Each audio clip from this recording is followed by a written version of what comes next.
عالمن او متعلمن، یا تو عالم بن جا یا متعلم بن جا، یا پھر ان دونوں سے محبت کرنے والا ہی بن جا۔ یعنی اگر آپ خود عالم نہیں ہیں تو پھر عالم بننے کی کوشش کریں، اور یہ عمر بھی گئی یا پھر آپ کے پاس وقت ہی نہیں ہے تو پھر ان سے محبت کریں، ان کی معاونت کریں، ان کو کچھ چاہیے تو دیں، کسی کو کاغذ، کسی کو قلم، کسی کو کتاب، کسی کو کھانا، کسی کو پانی، کسی سے ویسے محبت،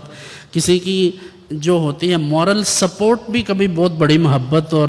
بہت بڑا فائدہ ہوتا ہے۔ کسی کو آپ کسی کے پیچھے کھڑے ہوں، کسی کے ساتھ ہوں اور آپ کہیں کہ مولانا آپ مسئلہ بیان کریں، ہم آپ کے ساتھ ہیں، یہ بھی بہت بڑے اجر کی بات ہے۔ بعض اوقات اہل علم کو، خطباء کو اور مسجدوں کے ائمہ کو اس بات پر بھی تنگ کیا جاتا ہے کہ مولوی صاحب اگر مسئلہ ایسے بیان کریں گے تو ہم ان سے لڑائی کریں گے۔ تو اس موقع پر جب کہ مولوی صاحب مسئلہ صحیح بیان کر رہے ہوں تو کوئی ذی ہمت بندہ دنیا دار اٹھ کر کہے مولوی صاحب آپ مسئلہ بیان کریں، اسی ویکھاں گے کون کی کردا ہے،